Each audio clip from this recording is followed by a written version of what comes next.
आप देख रहे हैं लाइव 7। नमस्कार, लाइव 7 विशेष में आपका स्वागत है। मैं हूं ज्ञान रंजन। दोस्तों, कल देर रात एक बड़ी घटना होने जा रही थी। सोरेन परिवार की बड़ी बहू पर जानलेवा हमले के साजिश थे और अब सवाल उठ रहा है, क्या सीता सोरेन पर सुनियोजित तरीके से हमले की साजिश थी? सवाल यह भी उठ रहा है कि आखिर क्यों अपने ही पीए देवाशीष घोष के निशाने पर आ गई थी सीता सोरेन। सवाल यह भी उठ रहे हैं कि आखिरकार धनबाद जो शादी समारोह में जा रही थी सीता सोरेन, और उस दौरान मीडिया से मुखातिब होते हुए उन्होंने अपने देवर की सरकार के कार्यों की जमकर सराहना की थी। क्या ये नागवार गुजरा देवाशीष घोष को, या फिर कुछ और है राज जो पुलिस बाहर निकालेगी? लेकिन इससे पहले हम आपको बता दें कि 6-7 साल पहले देवाशीष घोष सीता सोरेन के साथ जुड़ा था, सीता सोरेन का पीए बना था, और उसके बाद से वो चुनाव के दौरान कई शिकायतें सीता सोरेन के पास आई थी देवाशीष घोष को लेकर के। चुनाव के दौरान भाजपा कार्यकर्ताओं को सीता सोरेन से मिलने के लिए पहले देवाशीष के ब्रेकर को पार करना पड़ता था। चुनाव के दौरान सारे मैनेजमेंट, खास करके जो फंड मैनेजमेंट जो होते हैं चुनाव को लेकर के, वो काम देखता था देवाशीष घोष। और अब जबकि कल देर रात जिस तरह से कार्यकर्ताओं के बीच बातचीत होती है, कार्यकर्ताओं ने देवाशीष का राज उगला सीता सोरेन के समक्ष, तो उसके बाद जो घटना हुई हम आपको बताएंगे। सीता सोरेन ने इसको लेकर के क्या कुछ कहा वो भी हम आपको बताएंगे। लेकिन पहले आप सुनिए कि इसको लेकर के जो राजनीति लॉ एंड ऑर्डर को लेकर के गरमाई हुई है, उस पर विपक्ष के विधायक क्या कहते हैं, सत्ता पक्ष के मंत्री क्या कहते हैं, और क्या सही मायने में गुरुजी की बड़ी बहू खतरे में घिर चुकी हैं, हम बताएंगे आपको। पहले ये बयान सुनिए। सबसे अच्छा जवाब आज बहुत मांग पुरानी मांग है। मैंने कहा है थोड़ा समय दीजिए, बैठक की व्यवस्था करेंगे, दिनों में हम लोग मिलेंगे और हमारे मुख्यमंत्री आदरणीय हेमंत सोरेन जी का सपना है को अच्छा करना, हम झारखंड को अच्छा करेंगे। हमला हुआ है।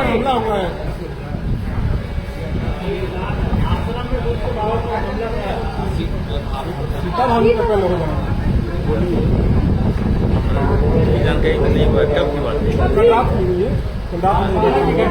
गिरफ्तारी पर आरोप लगा है, 2 पिस्टल भी पकड़ा है, बंदूक भी पकड़े गए हैं, बंदूक भी पकड़ा गया है। मुझे इसकी जानकारी नहीं है। और देखिए, चुनाव के दौरान हमें लगता था कि जो भाभी हैं वो गलत हाथ में थे, उनके जो आसपास के लोग सही नहीं हैं, तो लगता है उनके साइड इफेक्ट हमको लगता है। और गलत लोगों के हाथ, मतलब उनके जो जानने वाले पहचानने वाले, मुझे लग रहा था कि गलत हो रहा है। और चलिए, उनका अपना व्यक्तिगत टिप्पणी नहीं करूँगा, लेकिन अगर हमला हुआ है सवाल कानून व्यवस्था में उठ रहा है। सरकार, हमारी सरकार सबकी जान माल की रक्षा करने के लिए सरकार बनी है। हम लोग कानून व्यवस्था हम लोग एकदम सबसे अच्छा है। रघुवरदास सरकार नहीं है जो खुलेआम या मॉब चुका होकर मार देता था लोग। सुनो, आप मेरी बात सुनिए। रघुवरदास की सरकार में, भाजपा की सरकार में आप देखिएगा लगभग सैकड़ों लोग, मेरे पास तो पूरा लिस्ट है, एकदम जान मतलब बेगुनाह चलते हुए मार दिया, बांध के मार दिया, बोला स्लोगन पढ़ो, नहीं पढ़ा तो मार दिया। और परिणाम क्या हुआ? हत्यारे पर मतलब हत्या का मुकदमा नहीं लगा उस पर जी। कितना बड़ा पाप जघन्य हत्या इन लोगों ने करवाया। आज किस मुंह से बात करेंगे? उनकी हाय लगी है इन लोगों भाजपा को, कभी भाजपा यहाँ नहीं आएगा। बेगुनाहों को मरवा दीजिएगा आप, और जो मारने वालों को आप संरक्षण दीजिएगा, ये तो हाय लगेगा ही लगेगा ना। अब जो हथियारों को माला पहनवाइएगा, बताइए। चारों में साधु की हत्या हुई है। जो भी जवाब आता है, दो साधुओं की हत्या भी हुई है। साधु की हत्या कर दो साधुओं की हत्या भी आज हुई है। देखिए, राज्य में साधु हो, संत हो, मौलाना हो, पादरी हो, कोई भी हो, आम जनता हो, कानून किसी को हाथ में लेने की इजाजत नहीं देंगे। जिन लोगों ने इस कर्म किया, इतना गलत काम किया, उस पर कार्रवाई करेगी सरकार। हमारे कानून व्यवस्था पूरी तरह से लगता है कि सरकार के पुलिस विभाग के हाथ से बाहर हो गई है। कल जमशेदपुर में भी एक लड़के को नदी के उस पार ले जाकर हत्या कर दी गई, कोई उसका पता नहीं चल पा रहा है। और आज जो गंभीर घटनाएं हुई हैं, सीता सोरेन जी पर हमला हुआ हो या कोयला व्यवसायी के, या रांची में खास करके हो जा रहा है, ऐसा लगता है कि जो सरकार का सूचना तंत्र है, वह सूचना तंत्र विफल हो गया है। कि देश के अन्य राज्यों की तरह झारखंड भी एक राज्य है जहां घटनाएं तो जरूर होती हैं, लेकिन राज्य सरकार और हमारी पुलिस इतनी प्रतिबद्ध है कि उन घटनाओं के उद्भेदन और दोषियों को कानून सम्मत कार्रवाई के समक्ष लाने का काम किया गया है।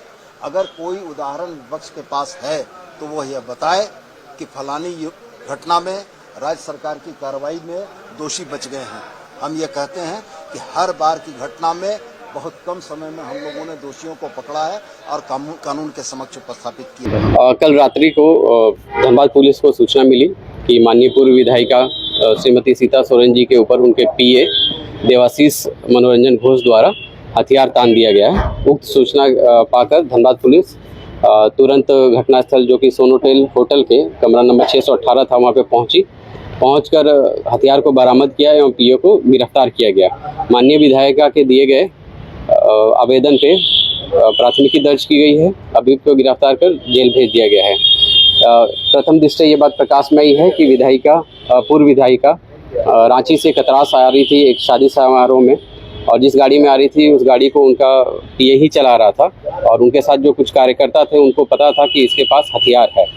जो अभी तक जो कारण पता चल पा रहा है कि जो पिछला विधानसभा चुनाव था उसमें फंड को लेकर इन लोगों के बीच चर्चा चल रही थी, उसी में कहा सुनी हुई और आवेश में आके उसने हथियार तान दिया। दोस्तों, सच्चाई क्या है ये तो पुलिस जांच के बाद पता चलेगा। डीएसपी नौशाद आलम ने उनको गिरफ्तार कर लिया है, देवाशीष घोष को। उससे पूछताछ चल रही है। लेकिन सवाल ये उठते हैं कि आखिरकार जेड श्रेणी से की सुरक्षा मिली हुई थी सीता सोरेन को, जिसको घटा के वाई श्रेणी का किया गया। वाई श्रेणी की सुरक्षा रहने के बावजूद अवैध हथियार लेकर के देवाशीष घोष कैसे घूम रहा था, यह बड़ा सवाल है। सवाल यह भी है कि क्या सीता सोरेन को यह पता था कि उसका पीए ही अवैध हथियार लेकर के उसके साथ चलता है। और भी कई सवाल उठते हैं, और भी कई सवाल सामने आते हैं। लेकिन हम आपको बताते हैं कि मीडिया से मुखातिब होते हुए सीता सोरेन ने इस मामले पर क्या कुछ कहा, पहले हम आपको बताते हैं। सीता सोरेन ने कहा, साजिश के तहत यह काम किया गया है, यह जांच का विषय है।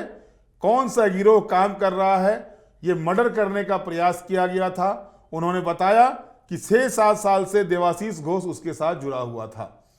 दुर्गा सेना संगठन जो है उसमें एक पद पर पहले इसको रखे हुए थे।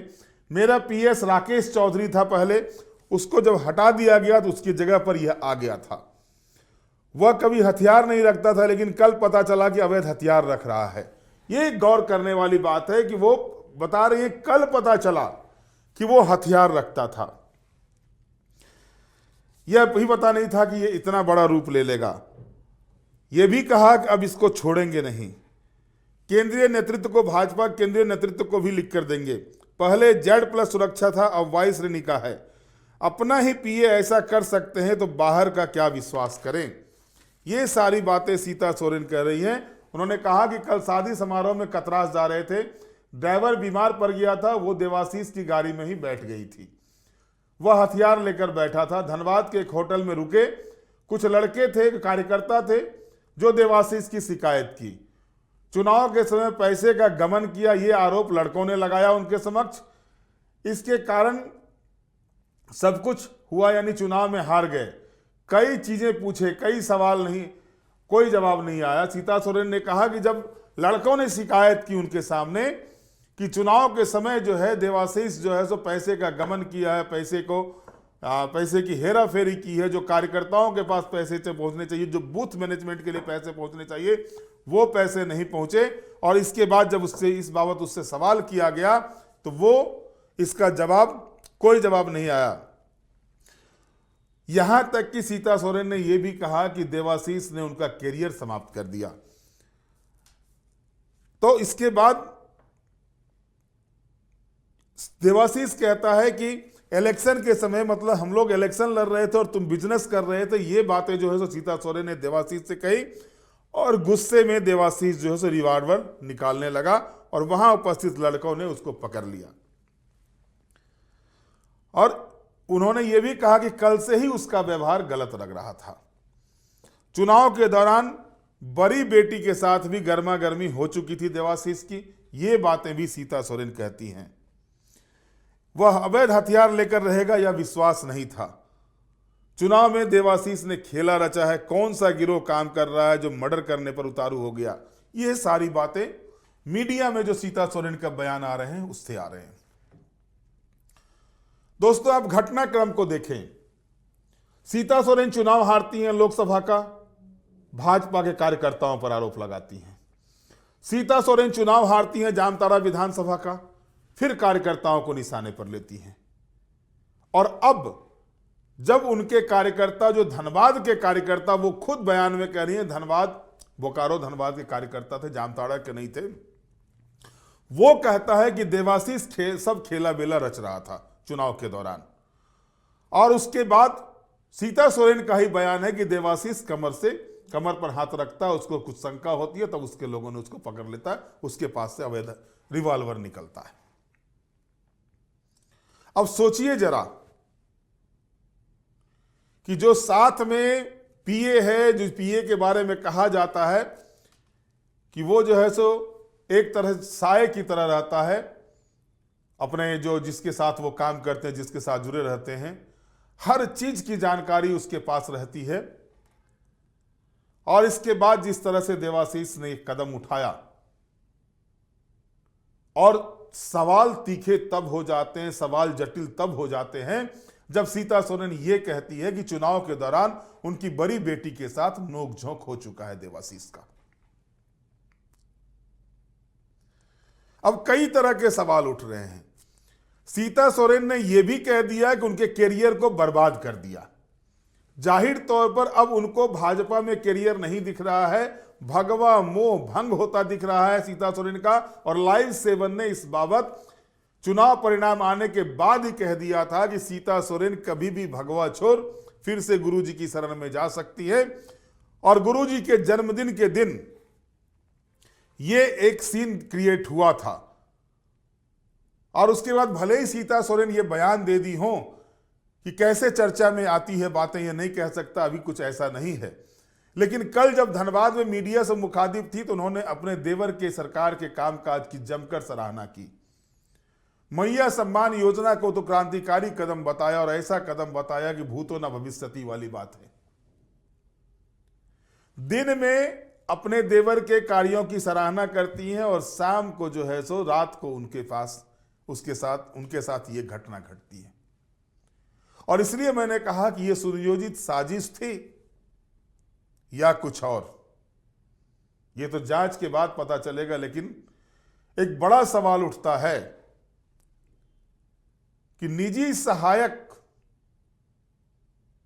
के द्वारा यह स्टेप उठाना शायद झारखंड की पहली घटना हो। सीता सोरेन बच गई, भगवान का शुक्र है कि वो बच गई, लेकिन अगर गोली चलता तो कुछ और हो सकता था।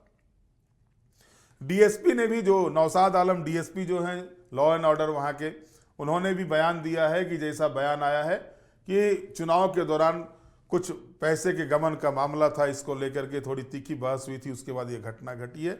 लेकिन ये इतनी आसानी की घटना नहीं है, ये इतना इजी घटना नहीं है। कुछ तो राज है जो निकालना होगा, कुछ तो राज है जिसको बाहर लाना होगा। ये राज क्या है, इसके पीछे का सच क्या है, ये सारा कुछ हम आपको बताएंगे परत दर परत। लेकिन अभी तक की जो स्थिति है, अभी जांच हो रही है और जांच के क्रम में क्या क्या बातें सामने आती है वो भी हम आपके समक्ष रखेंगे। लेकिन बड़ी बात कि जिस तरह से इस बार आपने देखा होगा कि पीए रखने के पहले जिस तरह से मुख्यमंत्री ने एक निर्देश दिया था कि जो भी अपना पीए रखेंगे उसका पूरा बायोडाटा चेक कर लेंगे, पूरी उसकी जानकारी ले लेंगे। जैसे मंत्रियों के साथ कोई अधिकारी जुड़ते हैं, कोई कर्मचारी जुड़ते हैं, निजी सहायक जुड़ते हैं, उनका पुलिस वेरिफिकेशन होता है। अब आवश्यकता है कि अगर इस तरह की घटना की पुनरावृत्ति ना हो तो विधायक, पूर्व विधायक जो भी हों, वो भी अगर कोई निजी सहायक रखते हो तो उनका भी पुलिस वेरिफिकेशन पहले हो जाना चाहिए। लेकिन तब भी यह सवाल उठता है कि आखिर अवैध हथियार कैसे वो देवाशीष घोष रखता था, कहां से आया उसके पास अवैध हथियार, ये सारे जांच के विषय हैं। और सबसे बड़ा जांच का विषय है कि क्या सीता सोरेन पर देवाशीष घोष इतना कड़ा कदम कैसे उठाने जा रहा था, इसके पीछे कौन लोग लगे हुए हैं, इसको भी सच सामने लाना पुलिस की जिम्मेवारी बनती है। अब देखना दिलचस्प है कि राज्य में उनके देवर की सरकार है, गुरुजी के बड़े पुत्र की बहू की पत्नी है सीता सोरेन। जाहिर तौर पर अब इस मामले को जो है उसके तह में जाकर के जांच होनी चाहिए और सच्चाई क्या है उसको सामने आना चाहिए। क्योंकि अगर इस तरह से निजी सहायक जो साथ चलते हैं, जो छाया की तरह रहते हैं, अगर उनके द्वारा ही हमला की साजिश रची जाए, हमला करने की कोशिश की जाए, ये कहीं ना कहीं दुर्भाग्यपूर्ण है। और इस तरह के व्यक्ति के पीछे की मानसिकता क्या थी, इसके पीछे का राज क्या था, या फिर कहां से ये रणनीति तैयार हुई थी, इस सारे का पर्दाफाश करना आवश्यक है। अब देखना है कितनी जल्द धनबाद पुलिस इस मामले का पर्दाफाश करती है। बहरहाल आज के विशेष में इतना ही। आप हमारे साथ जुड़े रहें, हमें लाइक करें, सब्सक्राइब करें। बहुत बहुत धन्यवाद। नमस्कार।